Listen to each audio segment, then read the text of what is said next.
Bienvenido una semana más a Debate Abierto, Onda Mezquita, 7 Televisión. Hace aproximadamente 10 días, poco más de una semana, que se conmemoraba el primer aniversario del fallecimiento del que fuera alcalde de esta ciudad entre el año 1979 y 1986, Julio Anguita. Julio Anguita ha sido o es un referente de la política nacional, marcó un antes y un después, fue el primer alcalde comunista de España y, por supuesto, una persona de referencia auténtica tanto en la política andaluza como cordobesa. Fue un docente, un profesor que llegó a la política y así él mismo lo confesaba. También hablaba de que tenía el mejor equipo de concejales de España, ¿no? El mejor equipo municipal, y lo decía en más de una ocasión, con frases muy suyas como programa, programa, programa.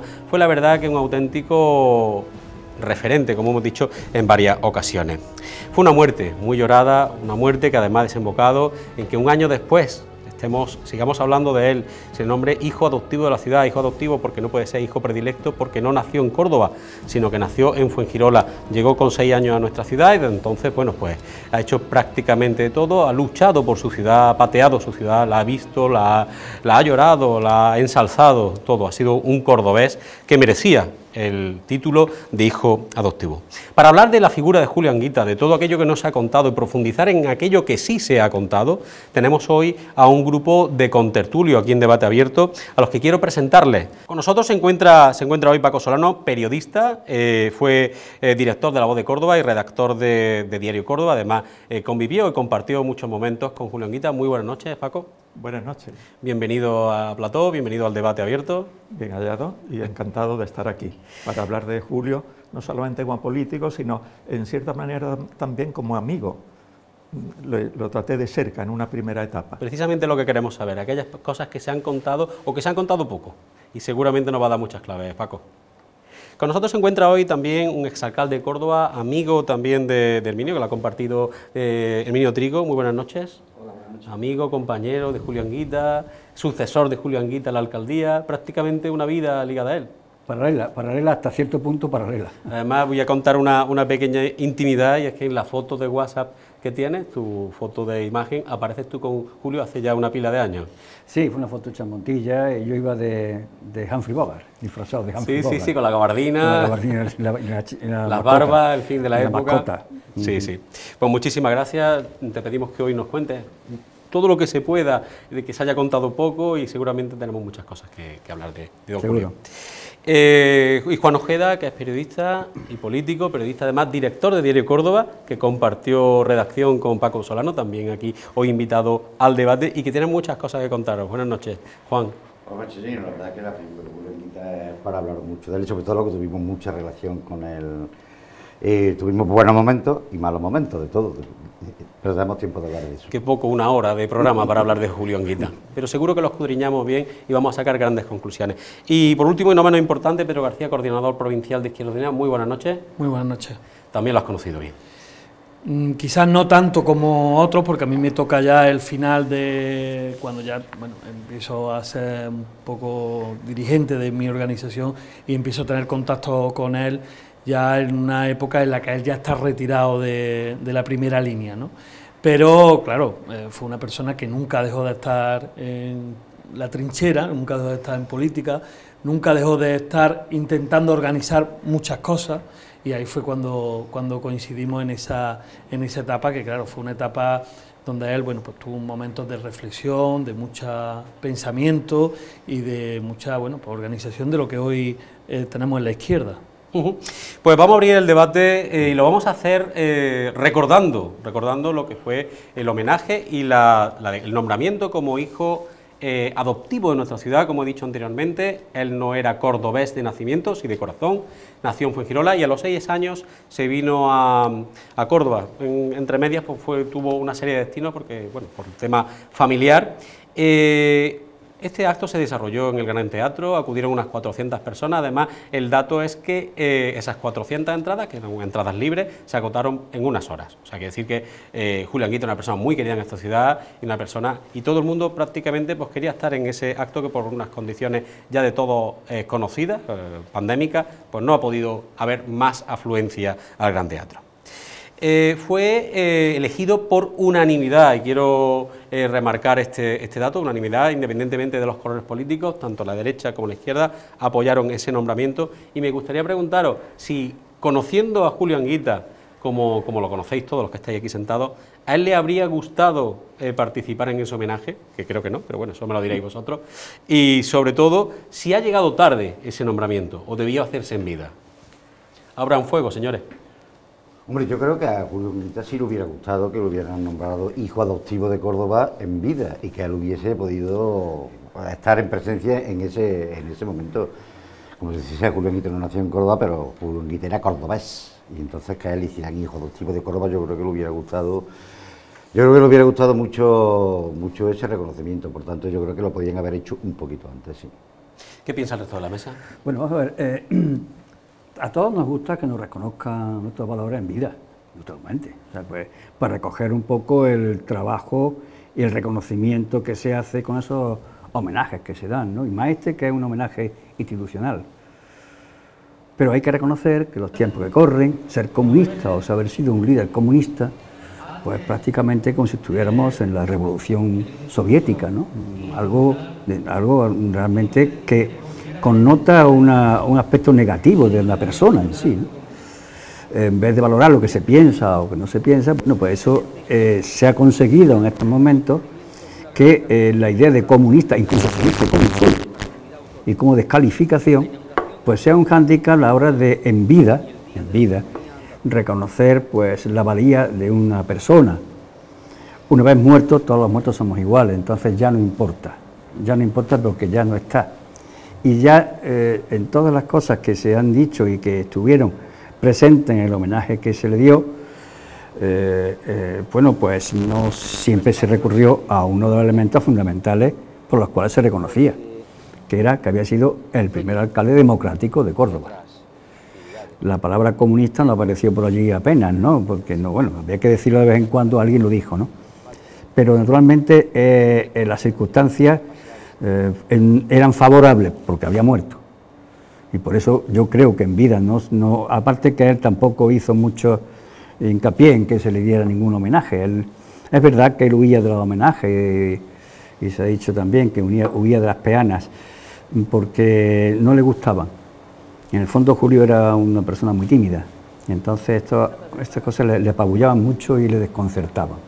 Por tanto, creo que el homenaje está bien hecho, que se debió hacer en vida, seguramente sí, pero que no era posible, y que ahora pues ha tenido la unanimidad de todo el reconocimiento de todo el mundo, porque eso sí, Córdoba reconoce a Julio Anguita como una persona a la cual quiso mucho y votó, porque no nos podemos creer que en el año 83, en las segundas elecciones, pues sacar la cantidad de votos y la mayoría súper absoluta que sacó, ¿no? A mí me preguntaban por ahí que si Córdoba era comunista. No, Córdoba no es comunista. No tiene nada que ver con... No lo ha sido nunca, ¿verdad? Bueno... O si lo ha sido, no con esa abrumadora mayoría. Bueno, lo que pasa es que tenía personas que realmente pues, hacían una gestión para la cual la habían elegido y lo hacían bien. Entonces, claro, la gente elegía eso, ¿no? Pues seguiremos hablando de esas elecciones, porque además a partir de ahí empezó a llamársele el Califa Rojo, porque aplastó. Pedro y Paco Solano, los que me quedáis por opinar sobre si ha llegado pronto, ha llegado tarde, si le gustaría, ¿le habría gustado o no le habría gustado? Yo no me atrevo a decir lo que le hubiera o no le hubiera gustado a él, ¿no? En vida, yo creo que a él diferenciaba mucho el aspecto institucional del aspecto luego más lúdico, ¿no? Yo creo que desde el punto de vista de no institucional, yo creo que no le hubiera gustado para nada que nadie le hubiera hecho un homenaje, ni siquiera el partido, ni siquiera él era... Eso de salir de ahí y que lo aplaudan y le reconozcan, no yo iba con él. Tengo por lo poco que pude tratar con él en alguna ocasión, también hablando de homenajes, pues sabes que siempre hay compañeros de Madrid, de Barcelona, de Sevilla, que siempre continuamente, además, oye, que queremos que Julio venga, que le vamos a hacer un homenaje acá, y a él automáticamente ni me escuchaba siquiera. Él dice que él iba allí, hablábamos de política, debatíamos y tal, no sé qué, y luego cada uno a su casa, pero nada de esas cosas, ¿no? Otra cosa, el plano institucional. Ten en cuenta que a él, ahí sí lo he visto yo siempre. cada vez que un alcalde tomaba posesión, él participaba, cada vez que el ayuntamiento lo reclamaba para cualquier cuestión meramente institucional, él siempre se ofrecía, ¿no? Yo creo que ha llegado en un momento correcto, adecuado, en una cosa que tenía bastante consenso. Tengo que decir que ha habido matices, no todos los portavoces ni los partidos han estado en el acto de homenaje, y bueno, eso ya queda en el ámbito de cada uno, no, pero no ha habido unanimidad.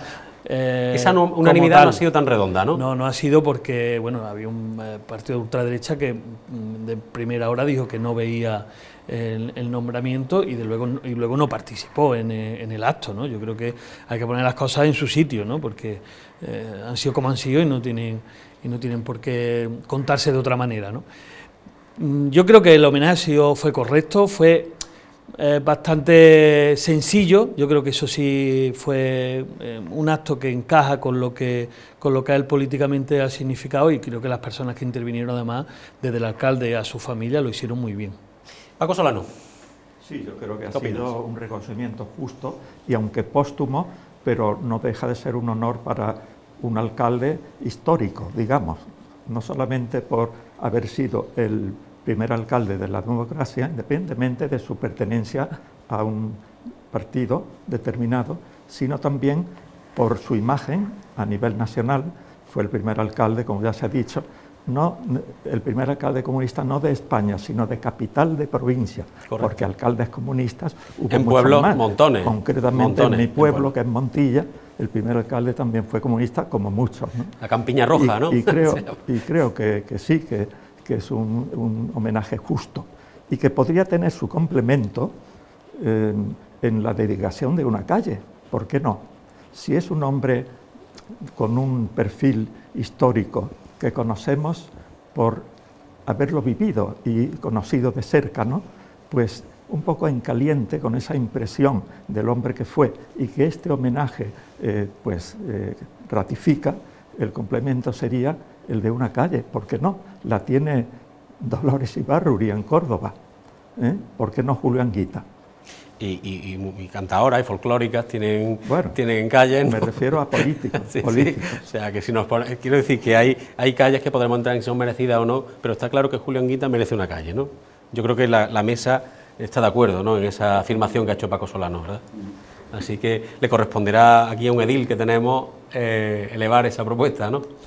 Bueno, yo creo que las personas que... Además sabéis que en Córdoba hay un reglamento particular, ¿no?, que tiene que haber fallecido la persona para que se le dé una calle, ¿no? Yo creo que no solo Julio, el propio Andrea Ocaña, que también falleció y que también estuvo casi 20 años dedicado al ayuntamiento, en mucho trabajo y mucho esfuerzo, también se la merece, ¿no? Yo creo que las personas que han estado siendo referencias como alcalde o alcaldesa, o algunos concejales ilustres que también ha tenido la ciudad, yo creo que merecen ese reconocimiento, y más viendo nuestro callejero.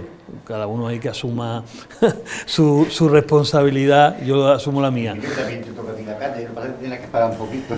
No, que tarde mucho. Que tarde mucho. No quería ya abrir ese melón, pero lo ha abierto aquí el compañero. No. Se ve que hay confianza. Sí. Pero lo bonito es que te lo pongan en pie. Yo tengo un amigo, ya muy mayor, que me ha encargado que le escriba la necrológica. Digo, pero hombre, eso no dice, que si no, sí, o si la escribe cuando yo me he muerto no la leo, porque me la escribe y yo la leo antes. Lo cual me parece un poco macabro, ¿no? Pero vamos. Humor macabro. Hace muchos años que Rafael Merino, tu compañero Rafael Merino, pues dijo que iba a poner una calle a Córdoba con mi nombre.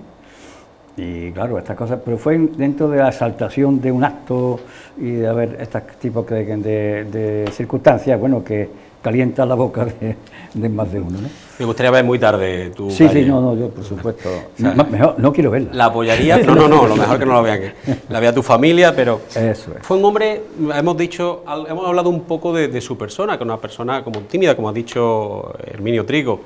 Era frecuente, de hecho creo que todo el mundo que nos está viendo, nosotros mismos lo veíamos por las calles de Córdoba, solo, mirando, saludando, una persona con un carácter, pues muy íntimo. Y lo que quería preguntaros a vosotros, que lo habéis conocido bien, ¿cómo era? ¿O qué no se ha dicho del carácter o de la forma de ser de Julio Anguita? Y te miro a ti, Herminio, porque eres su amigo. Bueno, sí. Amigo, compañero, sucesor. ¿Te Julio- habrás peleado alguna vez con él? Sí, Incluso. bueno, hemos debate. discutir no, porque no éramos muy amigos para discutir, pero sí discrepar, sí. De Julio Anguita le pasa como a todas las personas muy conocidas, y es que guardan pocos secretos, porque vosotros, los encargados de periodistas, ¿no?, que están encargados de dar noticias e informaciones que sean novedosas, pues hurgáis en todo y llegáis hasta el final, ¿no? Pues yo creo que hay una parte que no se ha hurgado lo suficiente en Julio Anguita Eso iba a decir. Exactamente. Eso iba a deciros. Que Julio siempre mantuvo una parte suya que era muy reservada y que era su círculo donde solamente entraba gente muy elegida y que defendía con uñas y dientes. Es decir, ese núcleo, esa intimidad que él defendía, porque sabía que era cada día más difícil de defender, lógicamente, pero él lo hacía. ¿Qué queda de ese? ¿Qué era ese círculo? Ese círculo demostraba a un hombre, bueno, pues con dudas, como todo el mundo, que muy cariñoso, muy entregado a la gente a la cual quería. Como dije antes, tímido, que las multitudes le provocaban pavor. Pero tenía esa fuerza para superar ese sentimiento y aparecer de otra manera.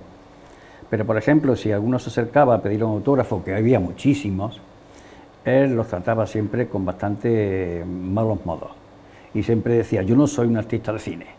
Decía, no firmo autógrafo. Yo no vi nunca firmar autógrafo, ni firmó un autógrafo en la calle nunca.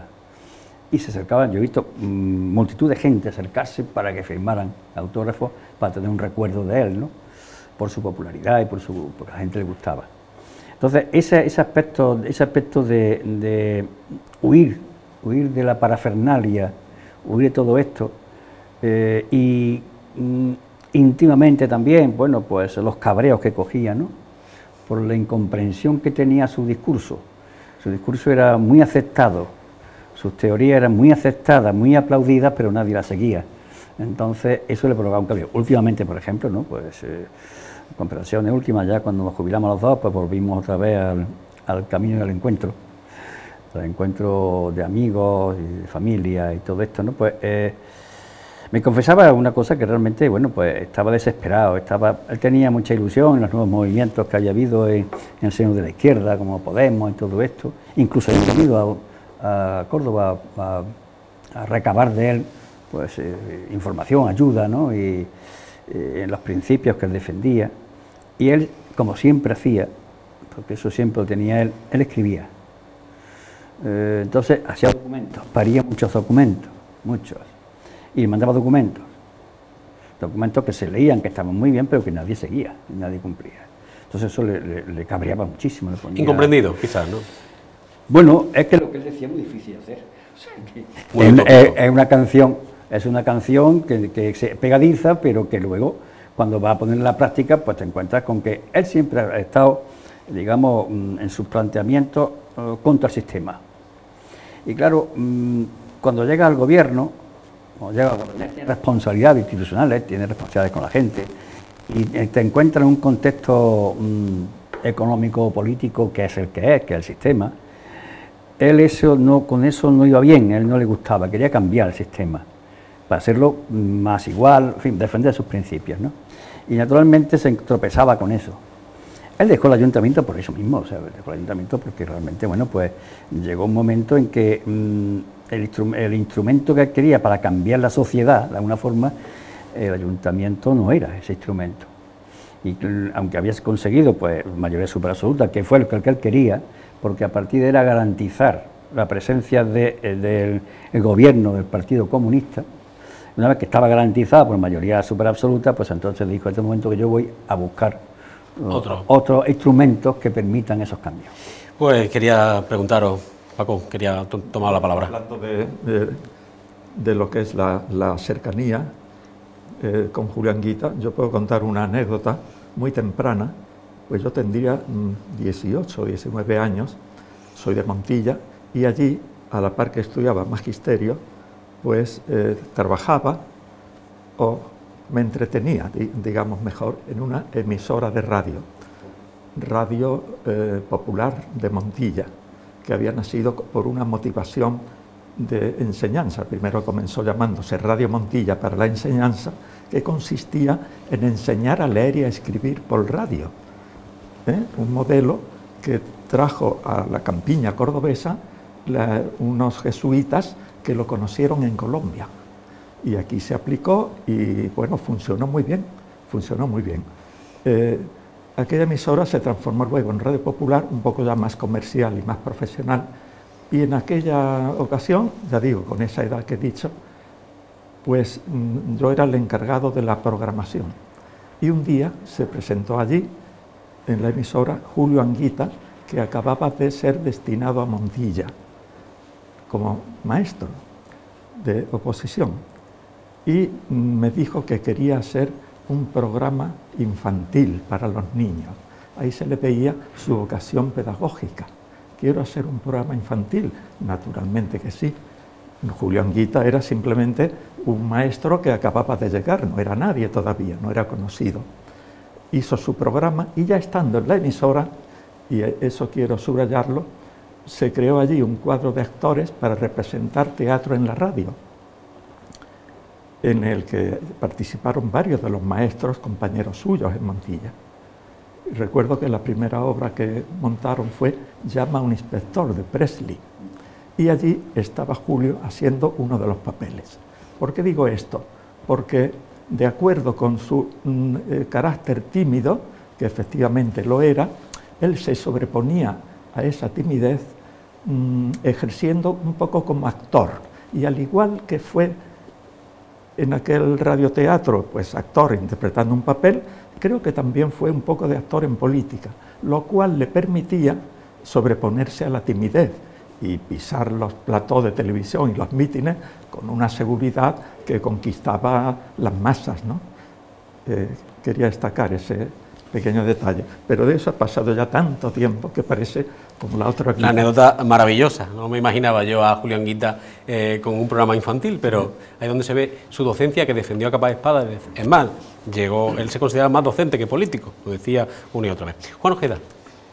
Sí, la verdad que yo también conocí, no tan pronto como Paco, porque yo conocí a Julio en Montillo, conocí a Julio Anguita con motivo de las primeras elecciones, las generales del 77, que Julio Anguita iba cerrando la lista del Partido Comunista. Sí. Y entonces él iba por el periódico, yo entonces estaba de redactor todavía, él iba por el periódico a llevarnos notas de prensa, la cosa era el que un poco tenía las relaciones con nosotros.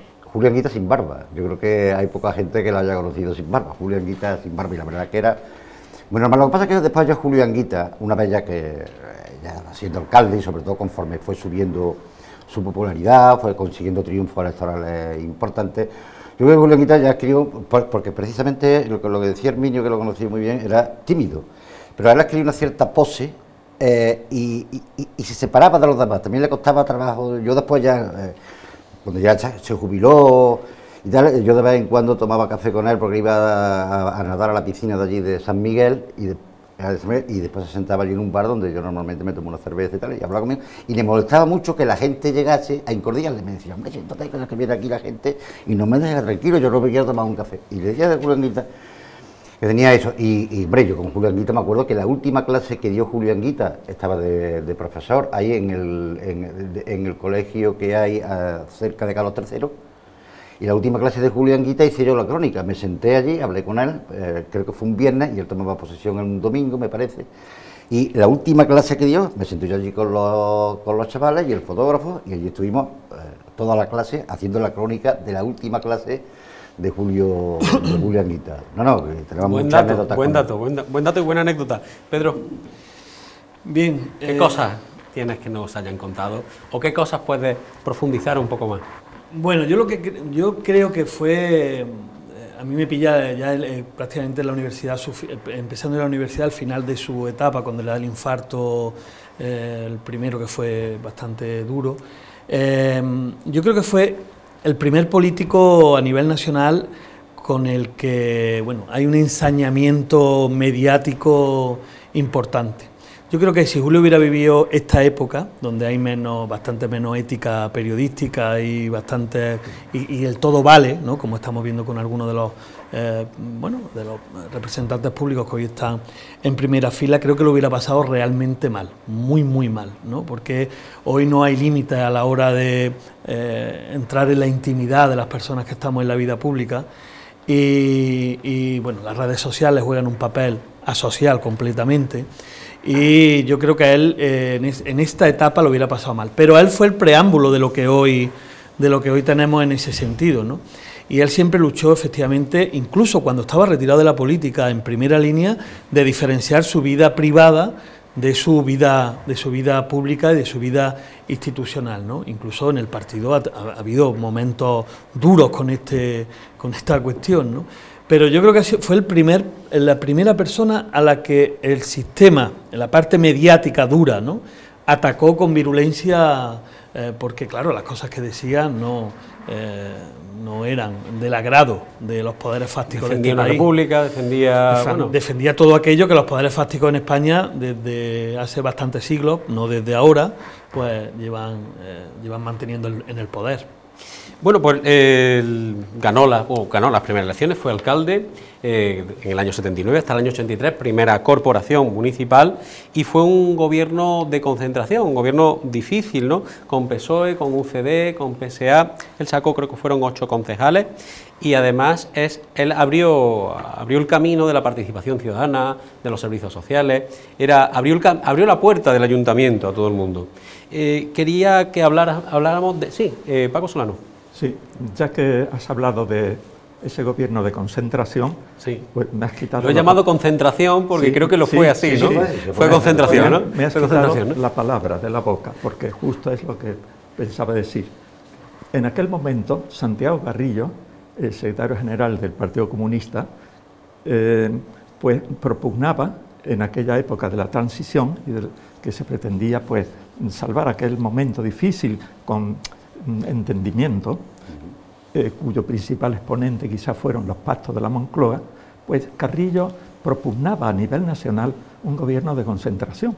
No fue posible, naturalmente, porque la derecha pues tenía más poder en las urnas, y Julio pues se atrevió a implantarlo en Córdoba. O sea, lo que hizo en Córdoba fue un verdadero gobierno de concentración. Con UCD. A nivel municipal. Sí. Bueno, aquí tenemos un ex miembro de UCD. Recuerdo que antes de las elecciones, pues he traído aquí una chuletilla, de todo esto han pasado 42 años.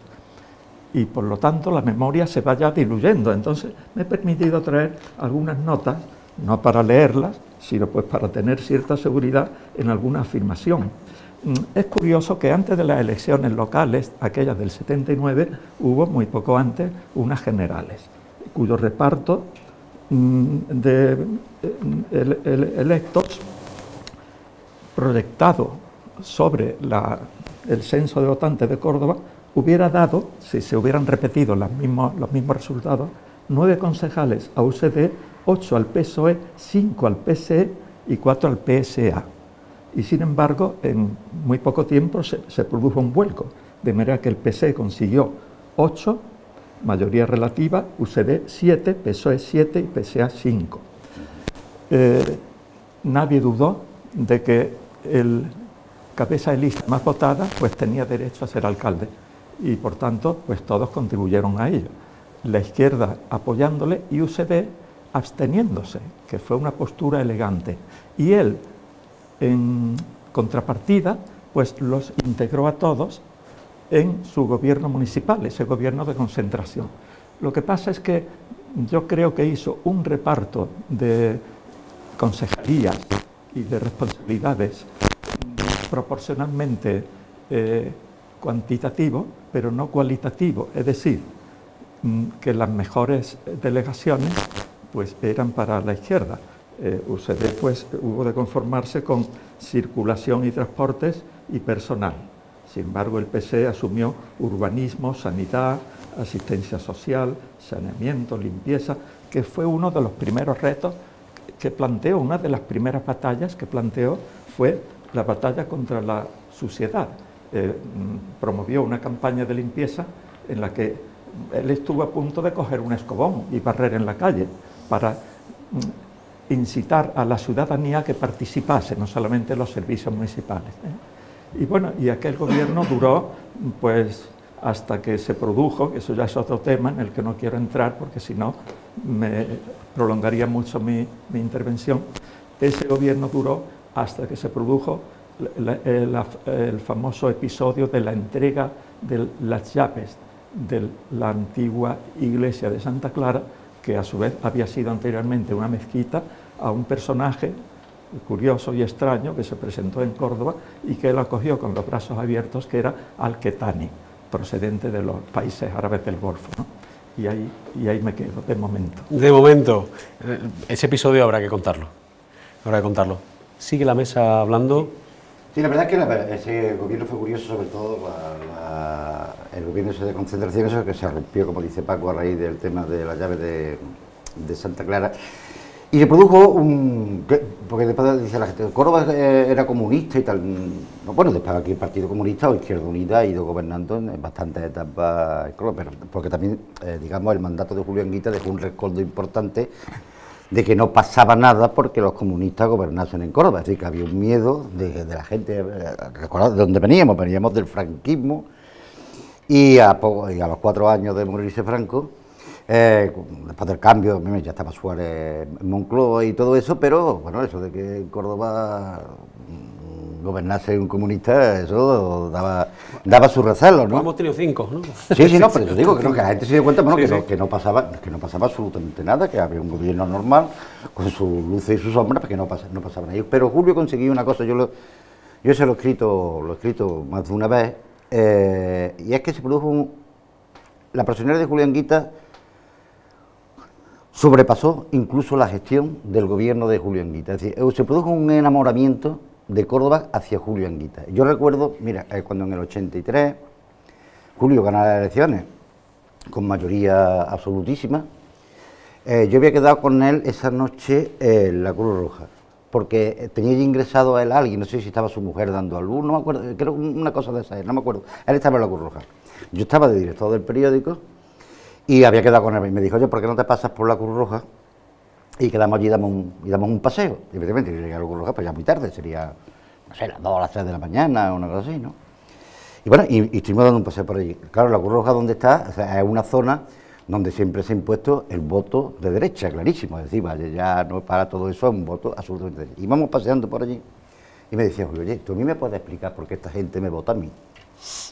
¿Me sorprendía? Sí, ¿no? Y escribí un artículo que el otro día se comentó ese artículo en el homenaje a Julio Anguita. Era un poco hablando de la soledad de Julio Anguita, que él decía, bueno, ¿y por qué me vota a mí la gente? ¿No? Entonces, yo creo que a él incluso le sorprendió esa victoria y yo le decía, pero es que yo he visto esta mañana en los colegios electorales, he visto a monjas que cogían la papeleta, porque no sé dónde estaban y me preguntaban, ¿cuál es la papeleta de Anguita? Esa. Curioso el dato, No, pero es curioso la soledad que tenía, o sea, se produjo un enamoramiento de Córdoba con respecto a Julián. Hoy sería difícil ver a una religiosa cogiendo el voto de Izquierda Unida o de Podemos, ¿no? No, a lo mejor sería Pedro, complicado. sí, a lo mejor Pedro, ahora le preguntamos a Pedro. Pedro tiene su relación. El de Demetrio no, pero los demás es posible. Se decía entonces, en la calle era Vox Populi, que lo había votado hasta Fuerza Nueva, que era el partido de extrema derecha de entonces, de Blas Piñar. Y no lo dudo. Y yo eso no me extraña, porque Julio Anguita pues tenía también una presencia física y de carácter de autoridad. No digo autoritaria, pero sabía imponer su autoridad y defender su autoridad. Y eso, pues a ese sector parece que le gustó y por eso el dicho de que... Le gustaba el talante, ¿no? La personalidad fuerte. Votó, claro. Yo creo que eso había que encajarlo en el contexto en que se desarrolla la elección del 79 y las circunstancias esas, ¿no? En España, cuando se hacen las elecciones del 79, todos los alcaldes que había, pues eran alcaldes del régimen. En Córdoba, pues era Alarcón, que también era procurador en Cortes, o sea que, bueno, el sistema de entonces era ese, ¿no? Era el franquismo. Y dado que el 77, bueno, desde se aprobó la Constitución, ya se sabía que esto iba a un cambio democrático, Los alcaldes, por lo menos yo conozco el de Córdoba y ya algunos más que por ahí también conozco, pues lo que hicieron fue levantar el pie. Dijeron, bueno, como esto va a cambiar, yo quieto parado, mejor no hago nada. Y dejo las cosas como están. Claro, pero eso produce un deterioro en los servicios muy evidente. Entonces, cuando nosotros llegamos al ayuntamiento, al 79, nos encontramos aquello, no sabíamos cuántos agujeros había que tapar. Es que todos los días surgían 40, pero además todo urgente y todo necesario. Entonces, fue una labor tremenda de resolver problemas primarios. Nos quedábamos sin transporte público, para empezar, que se municipalizó gracias a Praxedes, ¿no?, que faltó al Pleno. El voto calidad de Julio Anguita salvó y pudimos municipalizar cosas. Entonces, en esas circunstancias, para cambiar todo, es decir, para trabajar por un cambio total de imagen en la ciudad, Julio Anguita lo que hace es que, integra las fuerzas políticas, pero lo hace con un concepto político. Julio Anguita era un teórico también, había leído muchísimo por los clásicos de marxismo, Marta Henecker, Nikos Poulantzas, Carlos Marx, Engels, todos esos libros se los había leído varias veces, no uno, varias veces. Entonces tenía la idea de lo que quería hacer, la tenía muy clara. Vio que el PC tenía un límite y creó Convocatoria por Andalucía. Se fue, como yo pasaba por el ayuntamiento, preguntaba, ¿cómo va esto? Bien, seguía. Pues yo le decía, va por ahí a predicar la santa palabra del marxismo, ¿no?, por todas partes, para convencer a la gente. Pero creó Izquierda Unida, que era un conjunto de gente, no solamente del PC, aquello trascendía el PC, con gente de izquierda, que lo que quería era que creciera la idea y que todo el mundo era útil y necesario a la hora de construir una nueva realidad. Esa idea funcionó muy bien en la izquierda y dio origen a la Izquierda Unida, después, posteriormente, primero Convocatoria, después Izquierda Unida. Eso es lo que él tenía en la idea. Por tanto, cuando llegamos al ayuntamiento, él esa idea ya la tenía, dijo, bueno, pues todos son necesarios. Bueno, porque se dio cuenta, nos dimos cuenta de que lo primero que teníamos que hacer no era política, sino gestión. Y entonces, eso requería el esfuerzo de todo el mundo. Invitó a la UCD a formar parte de aquello, y tengo que decir que la UCD, sobre todo, bueno, Paco, sobre todo, que era el de personal, que le tocó la patata más caliente, ¿no?, que era aquella, pero actuaron con lealtad. Pero yo sabía, y lo habíamos comentado antes, que UCD no estaba cómoda en el gobierno municipal, nada cómoda.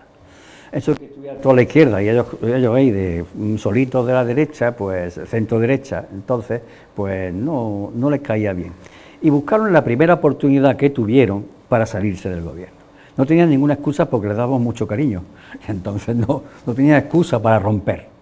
Pero aquella cosa no tenía ninguna trascendencia, que fue lo de la llave de Aliquetani que le dio Julio Anguita y que provocó aquello de la carta del obispo, ¿no?, diciendo que más o menos que quién era él, ¿no?, para dar eso, y un poco la invasión musulmana que venía a Córdoba, ¿no? Pues y le respondió Julio prácticamente diciéndole, yo soy su alcalde y usted no es mi obispo, ¿no? Esa frase famosa que hizo. La famosa frase, sí. Sí, hombre, el poder civil... De tantas como ha dicho. Sí, pero esa frase definía una cosa que era muy importante, y era el poder civil por encima del poder eclesiástico, cosa que no estaba clara en el franquismo. Eso no estaba claro en el franquismo. Ni ahora, en algunas ocasiones. Es decir, que eso dejó claro una postura política, una posición política. Poder civil siempre por encima del poder religioso. Usted no me dice, pero yo soy su alcalde. Es decir, ¿quién manda aquí? Bueno, esta dio motivo a que realmente, bueno, pues UCD se fuera, cosa que estaba cantada. Gobernamos ya, bueno, todavía con el PSOE y con el PSA, pues estuvimos gobernando bien, cómodamente también, ¿no? Hasta que el PSOE saltó, ¿no? Y entonces, bueno, cuando el PSOE saltó, la verdad que Julio llevaba mucho tiempo que estaba muy enfadado con el PSOE, ¿no? Muy enfadado con ello. Entonces, pues, también otra ocasión casual, que no me da cuenta, es una historia sería muy larga, pues hizo que rompiera con el gobierno, el PSOE, ¿no? Se salió del gobierno y ya nos tocó gobernar en minoría con el PSA. O sea, estábamos ya en minoría, no juntábamos los 14 necesarios, ¿no? Éramos 13. Entonces, pues, gobernamos hasta el final del mandato en minoría. Pero García, que aunque... Me gustaría el preámbulo de todo lo que ha contado mis anteriores compañeros de mesa. Sobre si Córdoba era o no era comunista, hay algunas cuestiones sociológicas importantes.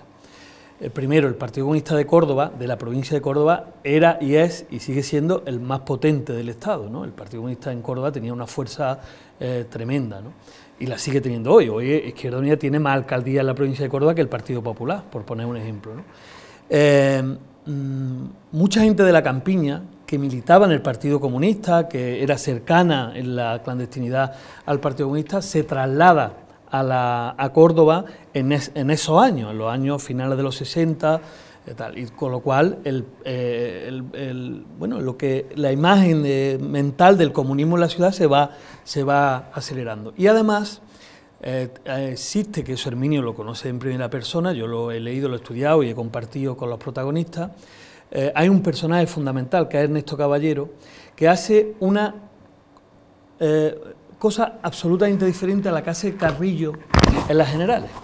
El PC, que tiene una teoría que se me ha caído un segundito. El PC, que tiene una teoría, yo creo que acertada, de que iba a ser la segunda fuerza política, acepta a Leidón, creyendo que el PSOE nunca iba a ser la segunda fuerza ni que iba a tener tantos números de diputados. Pero el PS pone de cabeza de candidatos en todas las circunscripciones provinciales a gente que venía del exilio, a gente muy mayor, a gente que había estado en la guerra, incluso en la Unión Soviética, y que hablaba de cosas que no tenían nada que ver con lo que le estaba pasando a la gente de nuestro país. Ignacio Gallego, por ejemplo, ¿no? Entonces, la gente en España quería libertad y quería tener la posibilidad de votar a quien le daba la gana. Ernesto Caballero hace una cosa diferente, y es que pone a un desconocido en la vida política, incluso en la vida del partido, ahora voy a contaros una anécdota, al frente de la candidatura de prácticamente la que sabían que era la única que podíamos ganar, porque, bueno, se decía Sevilla, Valencia, Barcelona, en el fondo sabían que era muy difícil ganar las grandes capitales. Hay una anécdota, van a una reunión todavía semiclandestina, al despacho de Filomeno Aparicio, en 4 camaradas. Ernesto Caballero, Julio Anguita, un camarada que fue luego alcalde de su pueblo y un compañero de aquí de Córdoba. Y cuando están entrando al que fue alcalde de ese pueblo, dijo: mira, te presento a Julio Anguita, él va a ser candidato en Córdoba. Claro, se queda así, nunca la había visto, ni en el comité provincial, no la había visto prácticamente en ningún sitio. Y cuando sube, coge a Ernesto Caballero y dice: Ernesto, no estarás borracho, ¿no? Porque, claro, en ese momento el partido tenía grandes líderes, grandes dirigentes, gente muy representativa, gente del mundo cristiano, que estaba en el Partido Comunista, que había estado en la OA, en la JOE, en todos los movimientos cristianos, y Julio era pues una persona que no estaba en la pomada de las decisiones del partido. Luego, a partir del 76, 77, sí, claro, pero antes no. Y yo creo que ese fue un gran acierto que tuvo el Partido Comunista también en Córdoba. Y a partir de ahí llega su personalidad y su capacidad, que viene de un acierto anterior de Ernesto Caballero, que vio en él un gran dirigente, ¿no? Sí, pues me ha gustado mucho la anécdota de introducir la figura de Ernesto Caballero, porque es bastante importante en la vida de Julio Anguita como político. Yo creo que Julio Anguita, de ser un desconocido, se dio a conocer y casi se consagró políticamente cuando era el último de la lista de las elecciones generales anteriores, que participó en mítines y ahí nació el político, ahí brilló y destacó y cautivó a la gente. Y tenía ya el camino muy fácil para ser aspirante a la candidatura municipal de Córdoba. Pero fíjate, Paco, que en esa candidatura, la candidatura de elección de Nueva, hay una cosa que yo creo que ahí quien se equivoca a elegir candidato al Partido Socialista. En ese momento, el que todo el mundo pensaba que tenía más posibilidades que nadie de conseguir la alcaldía era Joaquín Martínez Piorman, que ha sido uno de los más conocidos de la lucha en toda la parte del franquismo, etcétera, etcétera, ¿no? Y Joaquín Martínez Piorman era un tío absolutamente mucho más conocido que Julio Anguita de mucho tiempo. Pero el Partido Socialista se equivoca, no pone a Joaquín Martínez Piorman, porque Joaquín Martínez Piorman también era un hombre muy especial, ¿no? Y entonces el Partido Socialista tenía miedo de que después, sin embargo, lo puso en el 83, que lo barrió Julio Anguita, que sacó, fueron 4. De eso vamos. Dos errores del PSOE, exactamente. Entonces yo creo que eso, también Anguita también tuvo suerte en ese sentido de que si hubiese sido Joaquín Martínez Pierman, el candidato en el 79, probablemente hubiese cambiado la historia política de Córdoba y parte de la de España, porque yo creo que hubiese sido Joaquín Martínez Pierman el alcalde de Córdoba. Ten en cuenta que sacó el Partido Socialista solamente un concejal menos que ETA, y en ese momento el que tuviese más votos en la izquierda, había un consenso previo de que era el alcalde. Pero eso fue motivado fundamentalmente porque hubo un pacto a nivel del Estado entre el Partido Socialista y el partido de Tiendo Galván, Sí. el PSP. Y pusieron la zorrita de Julián. Y entonces, Claro. porque Antonio militaba en el PSP, y entonces en el reparto que hubo, Córdoba le tocó al PSP poner cabeza de lista, y por eso Joaquín Martínez Bormann no fue. Joaquín Martínez Bormann con Rafael Sarasá eran los abogados y personas más conocidas porque eran abogados laboralistas y trabajaban con todos los problemas de los trabajadores, que eran muchísimos. El Círculo Juan 23, eran el alma del Círculo Juan 23. O sea, era todo. Y entonces, no es que yo no entiendo tanto que el PSOE se equivocara, sino que se vio obligado a poner a Antonio Zurita de Julián de cabeza de lista, porque le tocó a Córdoba encabezar la lista del PSP. Y entonces ahí fue, de ahí arrastra el PSOE pues su mal de toda su historia política en Córdoba, ¿no?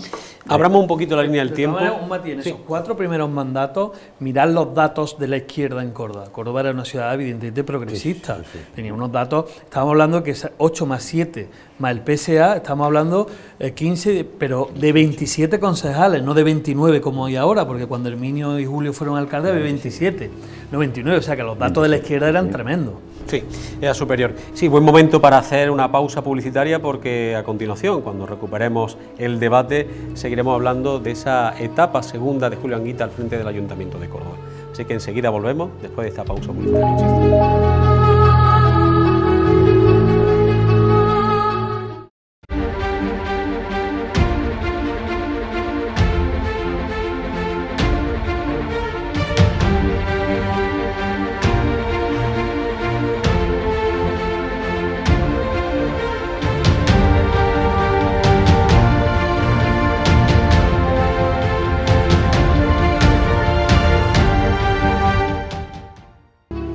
Regresamos después de la pausa publicitaria y lo hacemos continuando hablando de la figura de Julio Anguita. A Paco Solano le había quedado en el tintero un detalle, porque íbamos a hablar de los grandes proyectos de ciudad que había en esa época, pero antes quería desmenuzar aquella frase tan típica y tan suya de programa, programa, programa. Claro, es que estamos hablando de aquel gobierno municipal que todos recordamos, pero yo propondría tocar un poco el programa, que era un poco la espina dorsal de aquel gobierno. Es decir, cuáles eran los objetivos, ¿no?, del ayuntamiento encabezado por Julio Anguita. Y entonces en la hemeroteca, yo como periodista tengo esa deformación profesional, lo siento, tiro de hemeroteca y de recortes propios que tengo guardados, no tengo que ir a la hemeroteca municipal siquiera. Y pues he sacado algunas informaciones de aquellos apasionantes primeros días de gobierno municipal, primeros días y primeros meses. Y por responder a aquello que Julio Anguita tanto pedía, que era programa, programa, programa, pues yo tengo aquí resumido el programa de aquel primer gobierno municipal, por delegaciones, ¿no? Por ejemplo, en Hacienda, el programa contemplaba revisión de impuestos, deuda pública y una empresa municipal de transporte. En urbanismo, lo primero, revisión del plan general, construcción de 2.000 viviendas sociales y legalización o sanción a las parcelaciones clandestinas, un gran problema de todos los ayuntamientos. En educación, cultura y recreo se proponía crear aulas de cultura en los barrios, aprovechando la infraestructura de los colegios, potenciar museos y bibliotecas, trasladar las ferias y construir un polideportivo. En abastos, mercados y mataderos, crear un mercado mayorista y un nuevo matadero. En vía pública, mejorar el entramado viario, reparar el alcantarillado, municipalizar el alumbrado público y regular la venta ambulante. En servicios municipales, pues se planteaban mejoras del parque de bomberos y de los jardines, creación del jardín botánico, modernización del zoológico y creación de un nuevo camping. En saneamiento, pues crear, hoy día sería impensable no tenerla, ¿no?, una planta transformadora de residuos urbanos y crear una empresa municipal de limpieza. En circulación, una patata caliente de todos los gobiernos municipales, reordenar el tráfico en el casco y crear islas peatonales. Y en personal, por último, ampliar la plantilla. Eso, pues todos los responsables de personal es lo primero que piden, ¿no? Reestructurar la organización administrativa y construir un nuevo ayuntamiento. Como veréis, algunos de los temas enunciados en ese programa, que he dicho telegráficamente, se harían realidad. Por ejemplo, el jardín botánico, el nuevo ayuntamiento, la planta transformadora de residuos urbanos, el plan general, etcétera, ¿no? De manera que viene a abundar en la figura tan importante y lo referente que ha sido para la política municipal. Sí, lo que pasa es que costó trabajo. Julio, en unas primeras declaraciones, cuando llevaba una semana de alcalde, tuve el placer de hacerle una entrevista. Quiero decir también la diferencia con hoy respecto a aquella época. Yo, como en aquel tiempo redactor municipal del diario Córdoba, en los primeros meses de Julio Anguita, pues tenía el privilegio de llegar a su despacho sobre las 2 de la tarde, cuando ya había terminado su jornada de trabajo, ¿no? Y le preguntaba que qué había habido hoy, ¿no? Y me lo contaba, a veces allí en el despacho, otras veces en Casa Salina, tomando una cerveza, ¿no? Experiencia que Juan también vivió satisfactoriamente en esos años, ¿no? Entonces, era increíble tener esa facilidad de llegar y que te contase de primera mano cuál era su agenda y sus proyectos y su trabajo, ¿no? Aquello fue muy enriquecedor desde el punto de vista periodístico. Pues una ciudad que cambió, una ciudad que propuso el cambio y que tuvo grandes proyectos en esa fase inicial, algunos lo ha mencionado Paco Solano, y que vamos a seguir desmenuzando. Quiero hablar del Plan General de Ordenación Urbana, del Plan Renfe, me gustaría que lo abordarais, y del arreglo de las calles de la Serquía. Importante que aquel urbanismo que él pensó, que diseñó, del cual Herminio Trigo fue concejal de urbanismo por aquel entonces, ha marcado el urbanismo que tenemos actualmente. Además, que ha hecho una ciudad urbanística sostenible, ¿no? Socialmente sostenible. O equilibrado, en cualquier caso. No fue fácil, ¿eh? Julio Anguita, cuando entonces era responsable de urbanismo Rafael Sarasa, como segundo teniente de alcalde, y entonces él se encargó de redactar el nuevo Plan General de Ordenación Urbana. Rafael Sarasa, los que conocimos Rafael Sarasa, ya sabemos cómo era su forma de actuar, cómo su forma de ser, ¿no?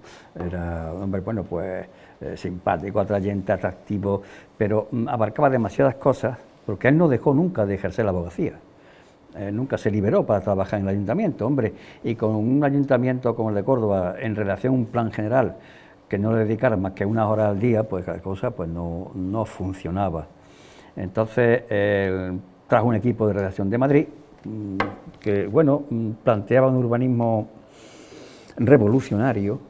Entonces se trataba de hacer un plan general de ordenación urbana que diseñara la ciudad del futuro, de Córdoba del futuro, porque tiene una realidad, la realidad que tenemos, ¿no? No podemos ahora hacer un plan sobre una idea, no, hay que hacer un plan sobre una realidad, la que tenemos, ¿no? Y dentro de esa realidad, aplicar los principios que defendemos. Entonces aquello fracasó, aquel equipo fracasó, Rafael se tuvo que dimitir, pero dimitió por otros asuntos más personales que otra cosa, sobre todo asuntos de salud, porque él fallaba el corazón, ¿no? Y entonces me hice cargo de aquello, lo que hizo primero fue quitar ese equipo y meter otro equipo nuevo que fuese, bueno, más o menos adecuado para los fines que queríamos llevar a cabo. Y bueno, pues el plan general tardó mucho en hacerse porque no era fácil. La negociación, hay que tener en cuenta que los planes generales había que hacerlo en toda la ciudad de España porque salió una ley nueva del suelo en el año 75 que obligaba a revisar todos los planes generales que había en la ciudad, el nuestro que era el 58, con mucha más razón.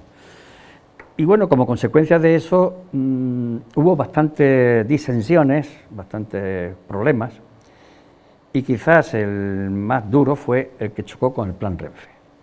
Renfe tenía un camino, había expresado un camino y el plan general llevaba otro. Entonces, iba atrasado además, porque el plan de Renfe era muy urgente hacerlo, la solución de Renfe era urgente para la ciudad y tenía unas connotaciones muy serias, que era, bueno, pues, que la gente se jugaba la vida todos los días cruzando los pasos a niveles, o que tenía que esperar 20 minutos o media hora para, bueno, cruzar, ¿no? Porque los trenes hacían maniobras Es que tener en cuenta que no era solo el tren de pasajeros, es que los trenes de mercancía hacían maniobras y cortaban los pasos de la ciudad para enganchar los vagones. Recuerdo una anécdota muy curiosa que me contó pues, el presidente de la audiencia, cuando el canario que hubo, ¿no? Que venía de Canarias, entonces él vino a Córdoba y me contó una anécdota. El otro día fui a comer a un restaurante de la sierra, de la carretera de esta sierra, y a la vuelta pues estaban las vallas hechas y vi que la gente de los coches sorteaban las vallas. Yo dije, están locos, pero que se están jugando la vida. Sí, pero cuando llevaba yo 20 minutos también me salté yo. Entonces, naturalmente eso demostraba la urgencia de resolver el problema de Renfe.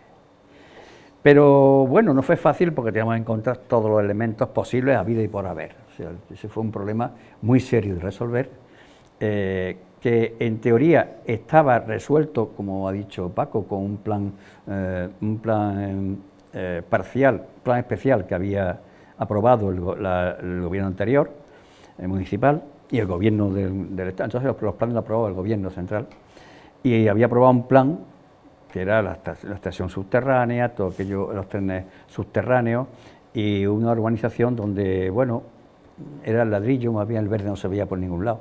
Entonces, bueno, pues aquello nosotros nunca estuvimos de acuerdo en ese plan, cuando se hizo público, en la oposición, todavía no había elecciones, entonces, bueno, pues protestamos, movimientos vecinales, en fin, todo contra ese plan.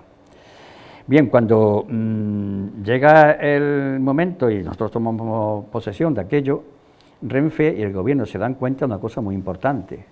Vamos a gobernar la ciudad los que estábamos en contra de ese plan. Con lo cual Renfe, que tenía que sacar a expropiación una serie de parcelas, se queda quieto, porque no sabía eso cómo iba. De hecho, sacó 2 parcelas a licitación y no acudió nadie a la subasta. Es decir, el plan anterior estaba muerto. Estaba muerto, no se podía, porque se financiaba con lo que se sacaba de la venta de los suelos. Y como nadie iba a la subasta, por lo que yo no tenía... Tanto es así que Renfe lo que hace es que le pide al ayuntamiento los 500 millones de pesetas, ya. Y el convenio que decía era que al final de la obra sí había déficit. Naturalmente nos negamos a pagar esos 500 millones. Julián Guille se negó a pagar los 500 millones, porque como decía el convenio era al final. Y sí se producía déficit, no al principio. Entonces aquello ya estaba muerto. Hubo unas circunstancias que son muy largas de contar, y eso sobre la historia de Renfe pues ya se contará bien contada, con sus pelos y señales, ¿no? Y bueno, eso nos llevó mucho tiempo, un cambio de legislaciones, en fin, un cambio de legislación casual que no venía a cuento, no aprovechamos de ella y cambiamos el plan. Y eso hacía que el plan especial de Renfe fuera muy rápido con los redactores, y el plan en general, que había tenido un cambio de equipo y tal, y que es más pesado, más lento, abarca toda la ciudad, pues siguiera detrás, con lo cual pues se produjeron unos choques técnicos entre los equipos redactores, que había que resolver de alguna forma. Yo resolví algunos sin ser técnico, resolví algunos que yo veía muy evidentes y que la confrontación impedía ver. Entonces, bueno, pues es un proceso muy largo. Entonces, eso se puso en marcha y fue laborioso. Julio, el urbanismo y el planeamiento lo vigilaba de lejos, porque tenía confianza en quien tenía, Rafael Salazar primero y en mí después, ¿no? Entonces él estaba retirado y no, lo que tú digas, lo que diga el responsable de urbanismo, eso se hace. Él lo veía desde lejos, ¿no? Manifestaba su opinión. Yo creo que esto a mí no me gusta, o sí me gusta, en fin, pero no se metía en modificar nada. Sí se hizo, y fue importante porque, como dije antes, Córdoba era una pura carencia en todo. Bueno, pues se pavimentaron pues, y se suministró agua y alumbrado público y alumbrado a una serie de islas que había en la ciudad. Por ejemplo, recuerdo una en San Lorenzo, donde ni pavimentación ni abastecimiento de agua, no había nada, ¿no? Y sobre todo se abasteció, se urbanizó totalmente la vereda pecuaria, el Perdón de los Frailes, todo esto, que era, bueno, lo que yo era tercermundista totalmente, ¿no? Y entonces cuando hace poco pasé por allí y lo vi y digo, qué barbaridad, cómo cambia esto, ¿no? Cómo cambia la historia. Años, tampoco es que sea... Que no, pero ya había cambiado pero... antes, sí, pero había cambiado porque naturalmente lo fundamental fue pavimentar un camino de tierra, a suministrar agua, alumbrado público, Naturalmente, las chozas que había allí se revalorizaron mucho, eran chozas, pero se revalorizaban mucho al tener esos servicios. Y entonces la gente ya pues empezó a cambiar sus viviendas, a hacerlas mejores, en fin, y aquello cambió a ser una ciudad. Eso fue de las primeras cosas que se hicieron. Es decir, lo más fundamental, lo más importante, llevar agua, a que la gente pueda abrir un grifo. Es que había gente en Córdoba que no se podía, no llegaba, ¿no? Eso fue lo primero, por eso decía que cuando la gestión no absorbía tanto, que la política no había oportunidad de hacerla, porque teníamos planteamientos políticos. De hecho, nosotros fuimos a los que más necesitaban. Tal vez un gobierno, que no lo creo, porque si observáis el dato, cuando se producen las elecciones del 83, todos los alcaldes que habían sido alcaldes elegidos en 77, 82, no, todos los que habían sido elegidos alcaldes repiten todos con mayoría absoluta. Sí. O sea, Córdoba no fue una excepción. Lo que pasa es que no fue, la excepción fue que era comunista. Los demás eran socialistas, de la UCD, pero todos ellos repiten con mayorías, ¿no? ¿Y por qué? Bueno, porque todas las ciudades estaban en actitudes, en posiciones casi similares a las de Córdoba. Y los alcaldes democráticos que entran, fueron del partido que fueran, se remangan y empiezan a cambiar la ciudad. Y la gente, yo he dicho muchas veces una frase, la democracia crece y se estabiliza en España gracias al ayuntamiento. Seguimos con el debate, hablando de los proyectos de ciudad, con el resto de la mesa. Pedro, Juan o Paco. Sí, yo creo, yo creo que, sobre todo a partir del 83, cuando Julio Anguita ya gobierna con mayoría absolutísima, yo creo que Julio Anguita cada vez le aburre más la gestión diaria en Córdoba, ¿verdad? Lo que pasa es que él tenía, bueno, y no es porque tú estás delante, pero verdad, tenía gente que sí gestionaba y tal. Entonces yo creo que es cuando Julio Anguita entra ya en su etapa más brillante, que es la política. O sea, porque Julio Anguita, yo hablaba mucho con él y yo le decía, pero bueno, Julio, es que lo fundamental de un alcalde es el día a día, ¿no? Bueno, pues que las calles estén limpias, que no sé qué, que los guardias tengan motos y coches, que... Decía, sí, pero yo estoy para otra cosa, es un poco la teoría del hombre nuevo cubano, en fin, era lo que él en ese momento... Era su ideal político, que después lo pudo plasmar, porque yo creo que Julio Anguita, cierto, ha sido uno de los grandes políticos que ha tenido España. O sea, además era a nivel personal, o sea, ha hecho muchas cosas y creó una figura. Entonces yo creo que ahí él un poco le empieza, no a aburrir, pero a desentenderse de la gestión del día a día, se la deja a su equipo y él empieza ya a conformar su idea, que después de ahí... Decía que tenía un gran equipo, siempre lo defendía. Sí, no. Se jactaba de ello. No, y a ver, tenía aquí un buen equipo. Me refiero que él entonces empieza ya con el tema ya de lo de Izquierda Unida, la convocatoria para Andalucía, en fin, ya eso ya la va haciendo, esa idea que después cuaja y que después, bueno, se convierte en gran líder. Pero yo quería decir esa parte de la gestión de Córdoba. Yo creo que es que hay una cosa interesante, que es la relación de Julio con los demás partidos, su relación personal. Estoy viendo ahí una foto de Julio con Aznar, porque, o sea, Julio tuvo un momento de un enfrentamiento, incluso a nivel personal, tremendo, con el Partido Socialista. Es decir, Julio... Yo recuerdo, por ejemplo, la famosa legislatura de la pinza en el Parlamento de Andalucía, aunque el líder aquí era en aquel momento Luis Carlos Rejón, pero digamos la idea era de Julio Anguita, que no quería ningún tipo de pacto con el Partido Socialista. Tanto es así que, por ejemplo, en las elecciones municipales del 95, el Partido Popular gana en las 8 capitales de Andalucía, con mayoría absolutamente, solamente 2 o 3.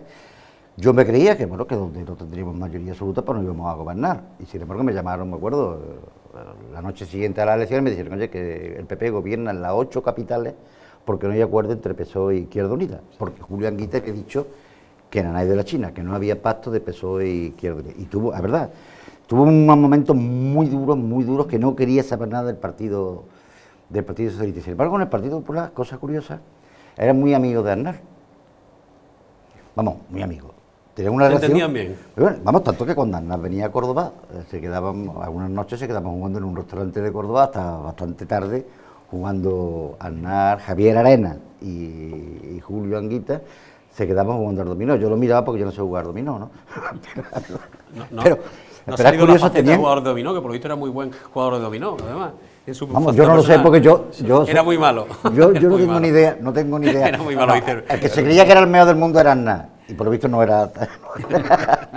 No, pero me refiero que Una relación muy cordial. Una relación muy cordial, y sin embargo con el Partido Socialista no había ahí forma de entenderse. Algo quería... Sí, yo creo que esa diferencia entre el PC y el PSOE en el primer ayuntamiento democrático ya se puso allí de manifiesto, o sea, como si anunciase lo que vendría después, ¿no?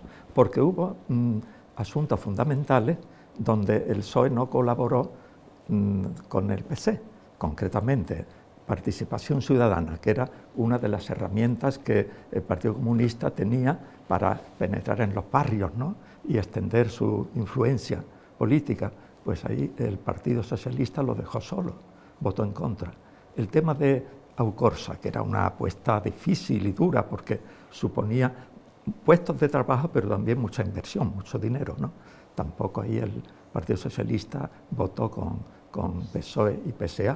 Y antes se ha referido aquí la ausencia de Práxedes Cañete, un concejal de UCD, que faltó, mira por dónde, a ese pleno. Y por esa falta pues se produjo un empate que resolvió Julio con su voto de calidad. Pues nunca se explicó. Nunca se explicó. Un motivo claro no existe. No, Práxedes nunca, yo hablé con él, con Práxedes, y nunca dio se reía. No fue porque quería que saliese eso adelante. Claro. Eso fue así, vamos, yo lo sé.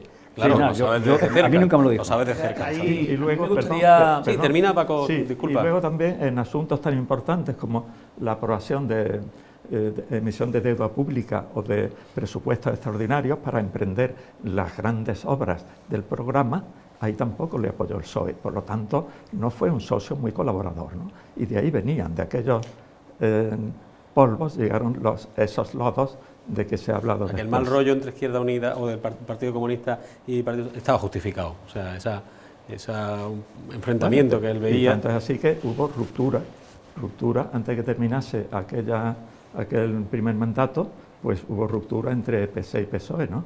Ya se ha aludido aquí y por lo tanto, pues Julio pues se vio disminuido, ¿no?, en los que teóricamente le habían apoyado en su investidura, ¿no?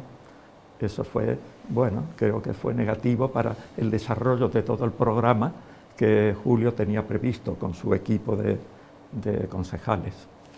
Yo creo que Anguita, su equipo, el PC, el programa que elaboraron, tenía una filosofía de ciudad, un modelo de ciudad, que él va desarrollando filosóficamente, pero luego en lo concreto es la segunda etapa, con Herminio cuando se concreta, ¿no? Yo creo que tiene mucha importancia la concreción de la filosofía, ¿no?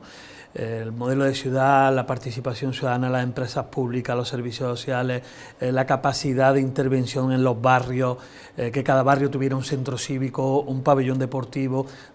Ese modelo de ciudad que ni la derecha en Córdoba ha modificado, porque incluso en los planes generales posteriores, bueno, pues se ha conservado parte de esa filosofía. Yo creo que es lo que hace de Córdoba una ciudad absolutamente diferente al resto, ¿no? Tú sales de tu casa en Córdoba, en cualquier barrio, y en 10 minutos andando llegas a una biblioteca pública, a un centro cívico público, a una ludoteca, a un pabellón deportivo público, en fin, a un jardín público. Toda esa filosofía ni siquiera la derecha la modificó. Eso fue una filosofía, un modelo de ciudad que se concretó a partir del año 86 y que bueno, ha tenido yo creo que un desarrollo. Aún así, los problemas siguen siendo los mismos en algunos casos. Cuando hemos hablado de las parcelaciones, cuando hemos hablado bueno, pues del plan Renfe, que luego ya se solucionó, pero todavía quedan algunos rescoldos de aquello, ¿no? Es una ciudad curiosa porque se genera una filosofía con unos problemas que muchos de ellos aún se mantienen pues 30 o 40 años después, ¿no? Es una cosa curiosa. Y luego la relación de Julio con el PSOE, pudimos haber cogobernado, o sea, volver a gobernar en Córdoba y en Málaga. En Málaga ganó Antonio Romero las elecciones, pudo haber sido el alcalde de Málaga. Y por ese no, pero donde Izquierda Unida tenía mayoría era en Málaga y en Córdoba.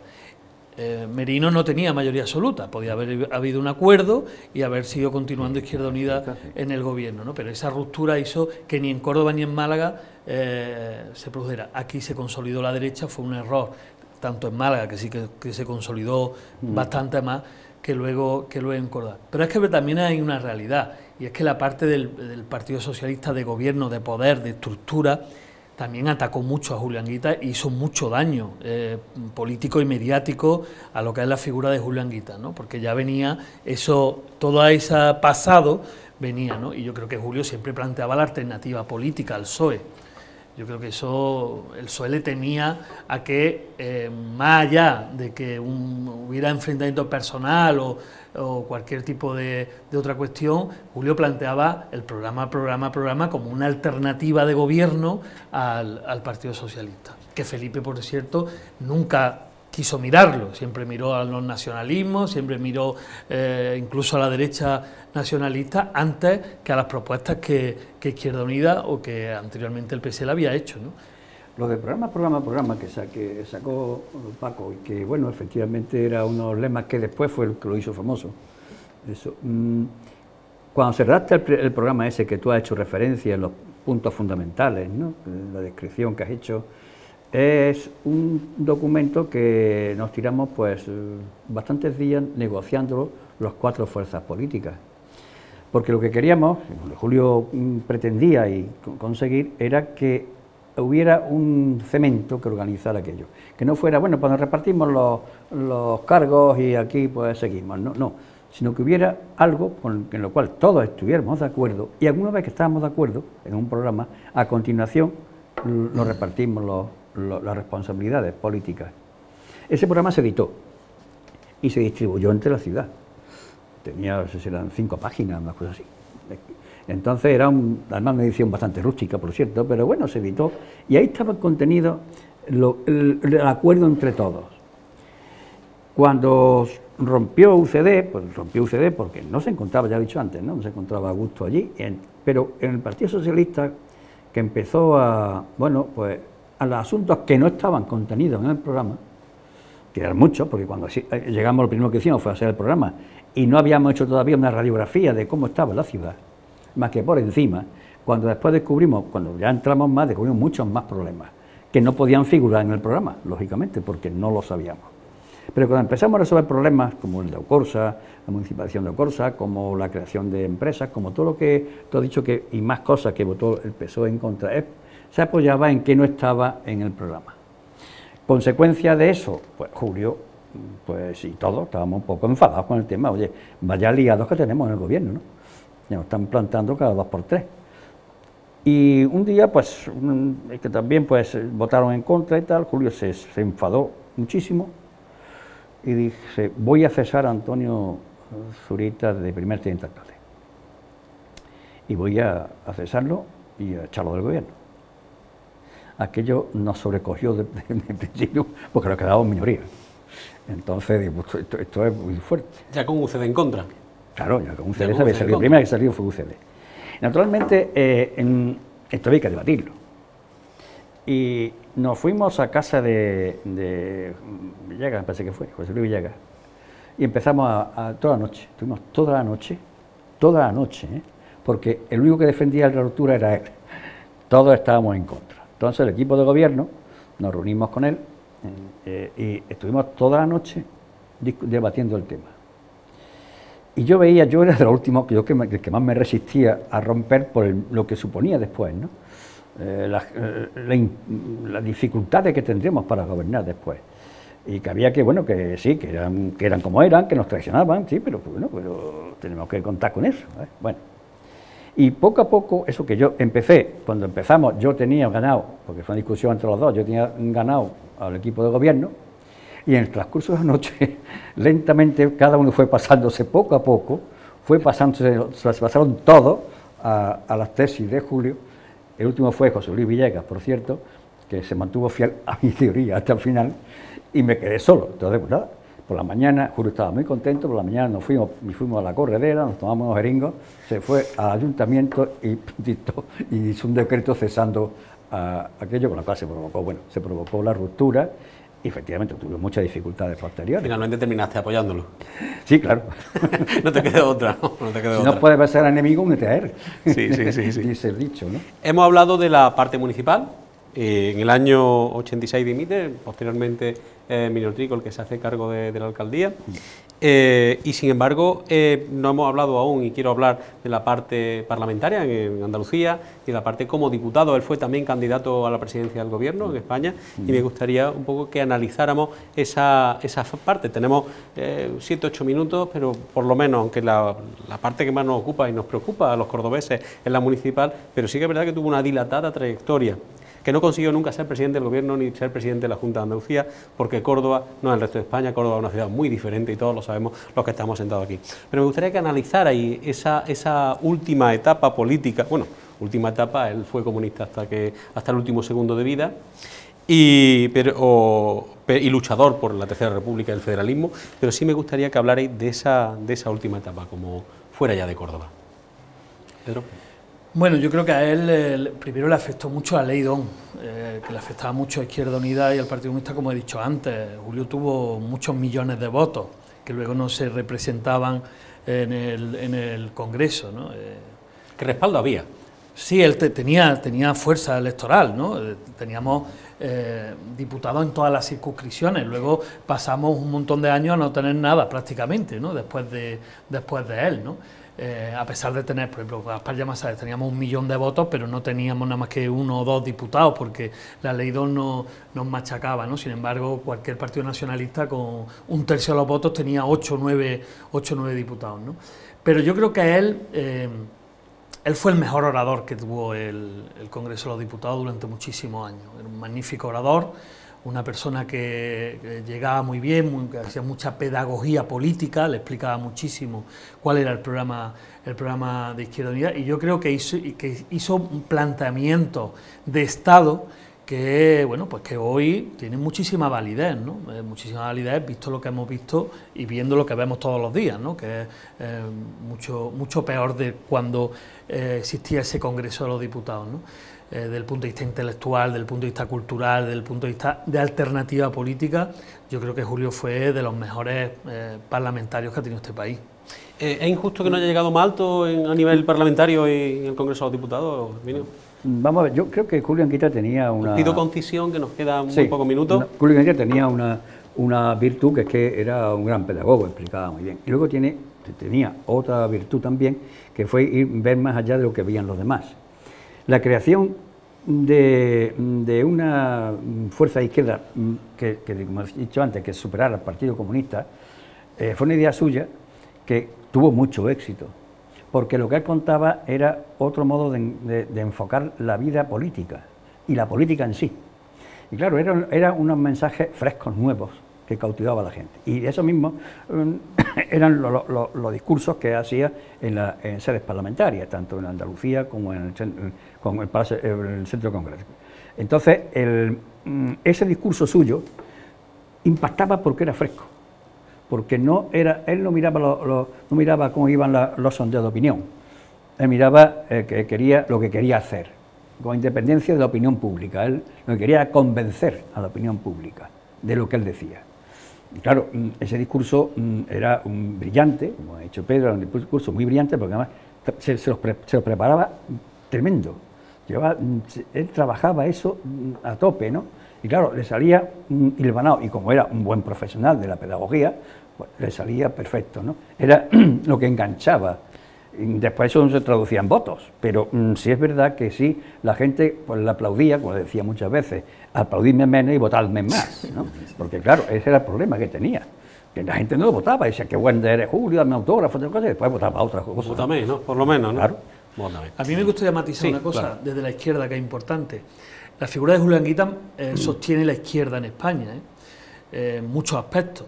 Cae el muro de Berlín, hay partidos comunistas como el italiano que prácticamente llegan al gobierno del país, que desaparecen. El Partido Comunista francés prácticamente desaparece. Y Julio, cuando crea Izquierda Unida, después de la caída del muro, hace que la izquierda se mantenga y que hoy tengamos lo que tenemos gracias, entre otras cosas, a aquella visión que tuvo, porque el momento político que le toca vivir a Julio a nivel internacional, muy duro. Muy duro. Buena aportación la de Pedro. Sí. Yo creo que Julio, como político, tanto a nivel, vamos, tanto como cuando estuvo en el Parlamento de Andalucía como después en el Parlamento Nacional, primero porque era un gran orador, es decir, tiene una facilidad, aunque también se trabajaba los temas, pero tiene una gran facilidad. Pero sobre todo yo creo que lo que distinguió a Julio Enguita fue que Julio Enguita, cuando hablaba, todo el mundo sabía que hablaba con convicción, es decir, que no hablaba por conveniencia, por lo que interesa decir o no interesa decir, porque en los partidos pasa mucho eso, o sea, decir, bueno, hay que decir lo que interesa decir porque en este momento nos conviene. A Julio Enguita se le notaba que eso no lo hacía, a Julio Enguita le daba igual si convenía decirlo o si no convenía decirlo, decía lo que él creía que había que decir y lo decía bien. Y eso fue, digamos, gran agarre que como parlamentario, como político, tuvo Julio Enguita. Sí, vosotros recuerda aquella época, en la lista de preferencias que se da a los partidos, él estaba el primero, después no lo votaban, pero era el primero. ¿Por qué? Porque la gente creía en él, le gustaba lo que decía. La valoración como líder político. La valoración como líder político estaba el primero, por encima de todos los demás. Después no lo votaban, eso no se traducía en voto, porque eso es distinto. Pero la gente, cuando él hablaba, se lo creía y le gustaba lo que decía. Paco, ya cerramos el debate. Esa etapa la viví menos, por lo menos en cercanía, y ya como espectador, ¿no? Pero apreciaba desde esa posición más pasiva pues el poder de seducción que Julio tenía en sus intervenciones parlamentarias, ¿no? En sus entrevistas en televisión. Es decir, dominaba aquel terreno y, ayudado por esa facultad suya, vocacional, ¿no? De ser un profesional de la enseñanza, pues era un buen pedagogo que sabía explicar, sus ideas, sin que nadie se incomodase, porque lo decía con poder casi de convicción, aunque luego no le votasen, pero todos, incluso los que no le votaban, yo creo que lo admiraban y les gustaba oírlo cuando aparecía en televisión, fuese en un pleno del Congreso de los Diputados o fuese en un plato de televisión. Era un hombre seductor, gracias a su palabra. Yo creo que estamos todos de acuerdo en que era una persona a la que gustaba escuchar, independientemente de que nos gustaran más o menos sus ideas, pero gustaba, era un auténtico seductor, un pedagogo. Y con esto quiero cerrar el debate dando las gracias a los participantes. Pedro García, muchísimas gracias. Gracias a ustedes. Herminio Trigo, muchísimas gracias por estar aquí. Un placer. Aquí tenéis vuestra casa para lo que deseéis. Juan Ojeda, muchísimas gracias. Otra vez más, pues ya era un clásico de esta mesa, este debate. Y Paco Solano, muchísimas gracias por tu sabiduría, por tu documentación. El servicio de hemeroteca que nos ha ofrecido aquí es muy amplio. Muchísimas gracias, Paco. Gracias. Y a ustedes, mis queridos telespectadores, les agradezco que hayan seguido este programa, que ha sido muy interesante. Hemos conocido a fondo la figura de Julio Enguita, incluso aspectos, detalles que seguramente no conocerían y que hoy algunos le habrán refrescado y otros pues, habrán conocido de nueva. En cualquier caso, me despido de ustedes en nombre de esta cadena y nos vemos la semana que viene aquí en un nuevo debate abierto en Onda Mezquita 7 Televisión.